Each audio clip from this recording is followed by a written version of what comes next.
இந்திய பாரம்பரிய இனிப்பு பலகாரமான லட்டு தயாரிப்பு சிறு தொழில் என்று எண்ணி விடாதீர். அதன் தேவை மக்களிடையே அதிகமாகும் என்பதால் அதனை பெரிய அளவிலான தயாரிப்பு தொழிலாக உருமாற்றலாம்.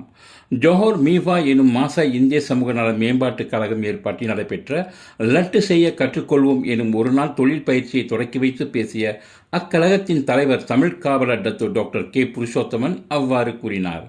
கற்போம், செயல்படுவோம், சாதிப்போம் என பயிற்சியில் கலந்து கொண்டவர்களை அவ்வாறு உற்சாகப்படுத்திய அவர், தனித்து வாழும் தாயாக கடந்த 20 வருடங்களாக லட்டு தொழில் பெரிய அளவில் வெற்றிகரமாக நடத்தி வரும் பெண் வணிகர் திருமதி வாசுகியை அவர் வெகுவாக பாராட்டினார்.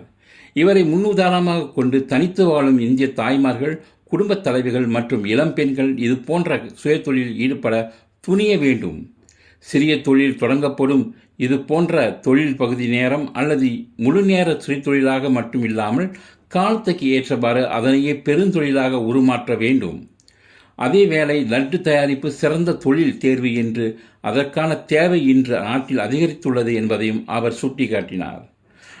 புருஷோத்தமன் தலைமையில் குகனேஸ்வரி, லில்லி ரோஸ் மற்றும் ராஜி ஆகிய பொறுப்பாளர்களின் கூட்டு முயற்சியில் நடைபெற்ற இந்த முதல் கட்ட பயிற்சியில் சுமார் 20 பெண்கள் பங்கெடுத்தனர் என்பது குறிப்பிடத்தக்கது.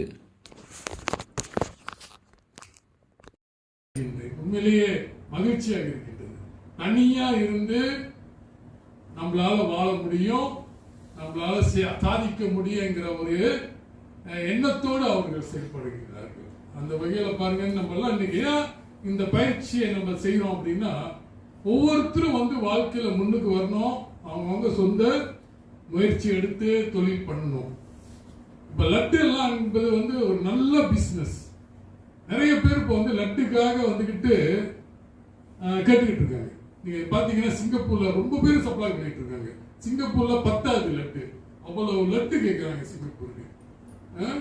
உங்களுக்கு எல்லாம் இந்த அனுபவம் லட்டு எல்லாம் செய்யக்கூடிய ஒரு ஆற்றல் வந்துச்சு அப்படின்னா, நீங்களே சொந்தமா இது போன்ற பிசினஸ் நீங்க செய்யலாம். ஒரு உபரி வருமானத்தை நீங்க ஈட்டலாம். அதுதான் ரொம்ப முக்கியம். அந்த வகையில நினைக்கிறேன் இன்று ஒரு 20 பேர் இந்த பயிற்சியில கலந்துக்கிட்டு இருக்கீங்க. இதுக்கு மேல நம்ம ரொம்ப பேரையும் எடுக்க முடியாது. ஒரு குறிப்பிட்டவர்களை வைத்து செய்தால்தான் அது சிறப்பா இருக்கும். எல்லாருக்கும் அந்த தகவல்